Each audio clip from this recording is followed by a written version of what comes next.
The night shift nurse got slapped out of nowhere, and when she stood up holding her face and looked around, there wasn't a soul in sight. But seeing the clear handprint on her cheek, she knew she hadn't been dreaming, though at first she thought it was just a prank by a coworker.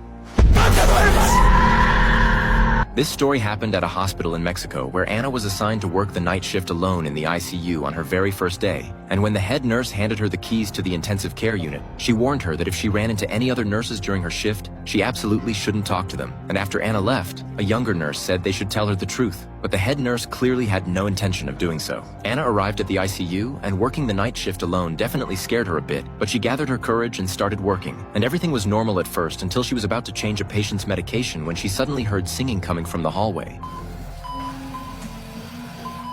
So she went out to check. But the corridor was completely empty without a single person in sight, and Anna told herself she must have heard wrong and forced herself to stay calm as she returned to the patient's room, but she accidentally knocked over some medicine and stained her clothes, so she had to go back to the changing room where she found her locker door already open. And just as she was puzzling over this, the sound of high heels clicking suddenly echoed from the hallway while a figure appeared behind the glass, and Anna tried saying hello but got no response. So she bravely went out to investigate only to find the hallway still deserted. Yet when she was changing clothes, the footsteps started up again.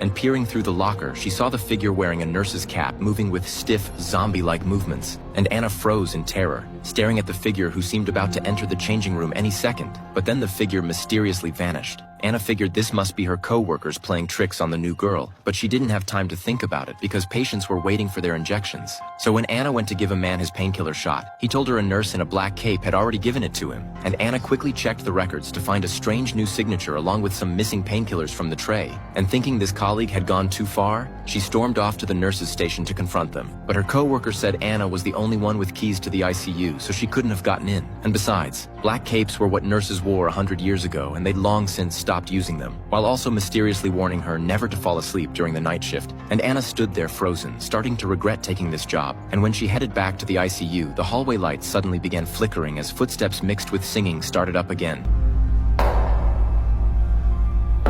And a creepy dark figure slowly emerged from around the corner, so Anna cautiously approached.